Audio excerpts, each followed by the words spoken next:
Mailloux, bon matin.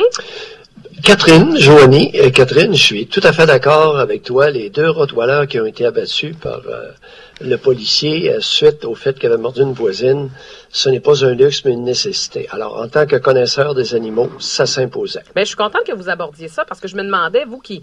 Je connais votre affection pour les animaux, puis vous connaissez beaucoup ça. Docteur Mailloux, j'ai aucune pitié pour ça. Moi, si tu mords quelqu'un de mon entourage ou tu me mords, je m'excuse, t'es aussi bien de le faire abattre ton chien parce que je vais te le régler le dossier. Je trouve ça épouvantable.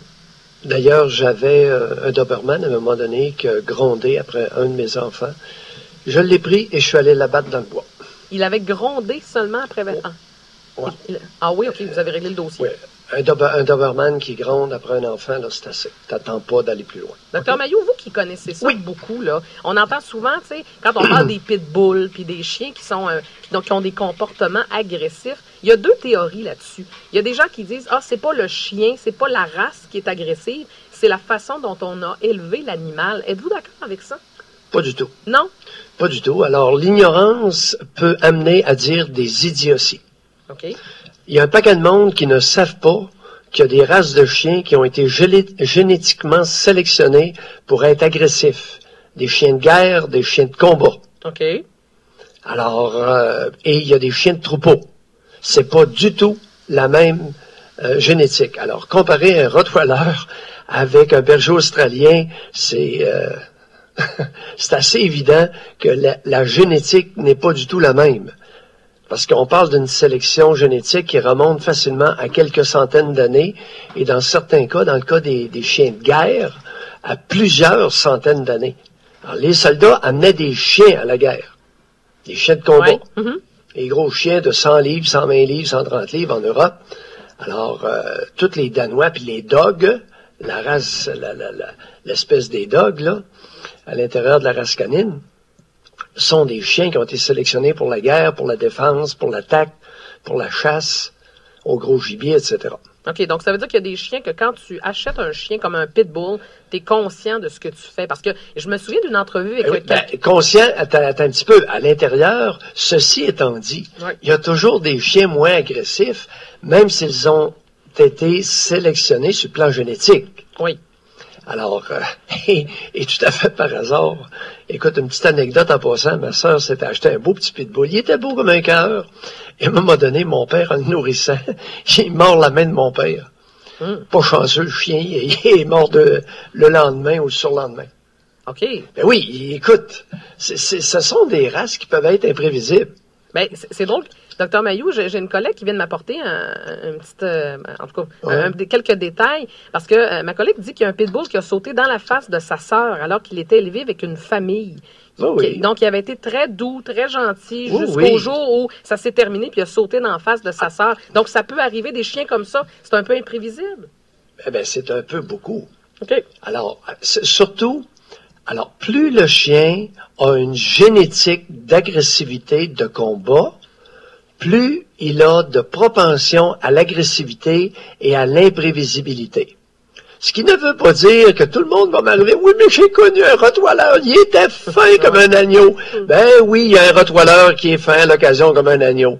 Maintenant, sur le nombre qui compose cette race-là, attachez vos trucs. Ouais.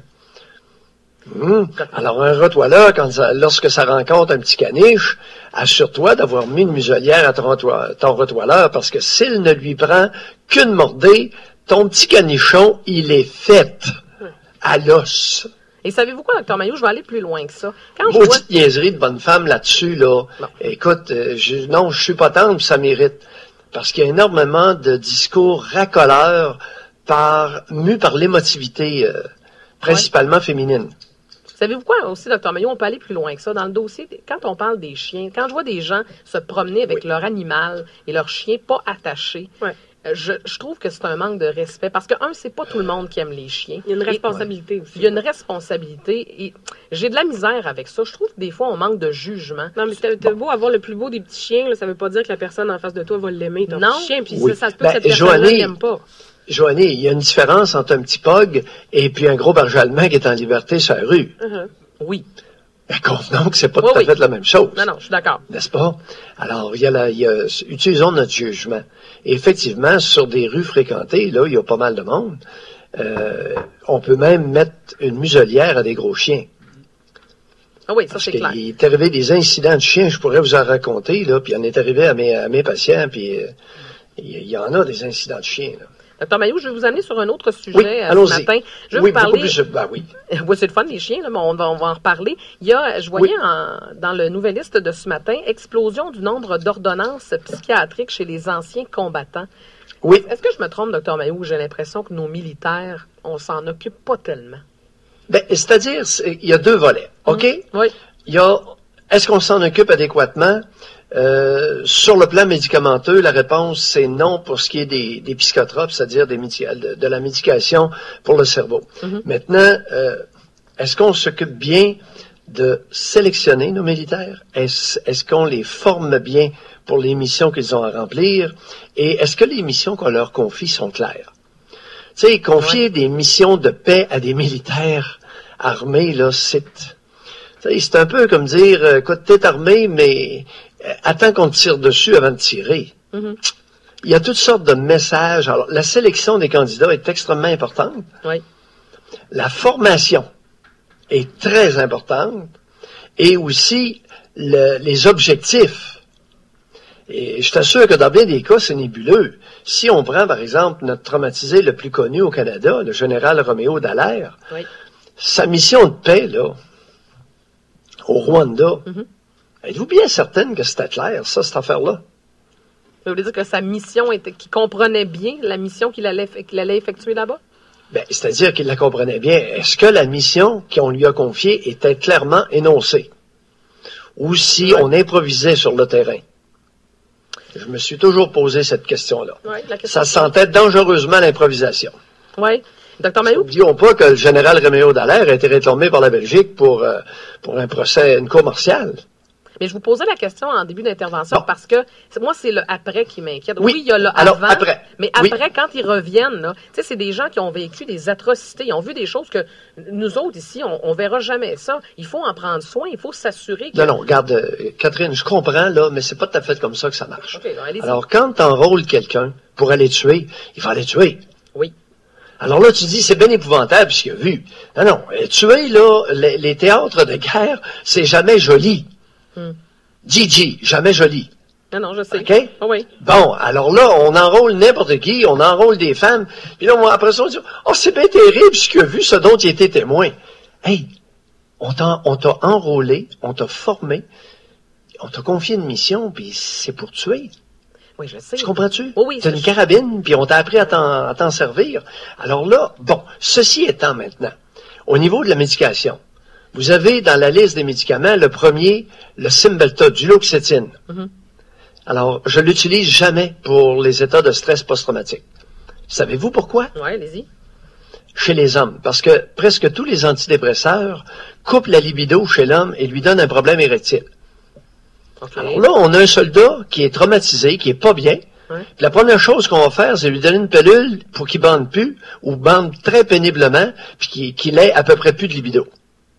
Pas trop chic en partant. Puis avec ça, on lui donne une petite pilule pour dormir, une granule, le Zopiclone.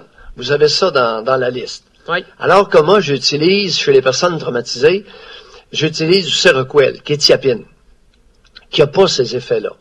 OK. Et je l'utilise à la fois pour ralentir la mentation, c'est-à-dire pas les lamentations, mais le processus mental. Alors, pour ralentir un peu les idées, amener une certaine accalmie mentale chez ceux qui peuvent être bouleversés, et aussi, ça a tendance à ramener le sommeil normal. Ce n'est pas un somnifère, ça ramène le sommeil normal. Alors ça, au niveau du traitement, je constate que le Cymbalta, j'ai des doutes énormes. J'aimerais ça que vous parliez, si possible, à des psychiatres militaires ou des psychiatres qui voient certains militaires, parce que j'en ai vu moi aussi. Et comment ils justifient ça? Tu traites un homme, la première chose que tu fais, tu lui coupes son érection. Tu sais, quand tu reviens de la guerre, bandé, puis te mettre, là, ça peut faire du bien. Est-ce qu'on est d'accord là-dessus, mesdames? Moi, je comprends. Pour un homme, là, une bonne érection, là, puis... Mais déjà, et là, la première chose qu'on fait avec nos traitements Non, j'aurais tendance à être vulgaire ce matin. Ça m'irrite.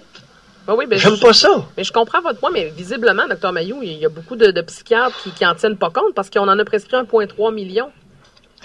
Pour 1,3 million de dollars, ça fait de la petite granule, ça. Ben, ça commence à en faire pas mal. Merci, Dr Mailloux. On se retrouve ce midi. Oui. J'espère que vous allez être là. Oui, Catherine. Mais l'histoire des chiens puis l'histoire du Cymbalta, là, j'aime pas en partant.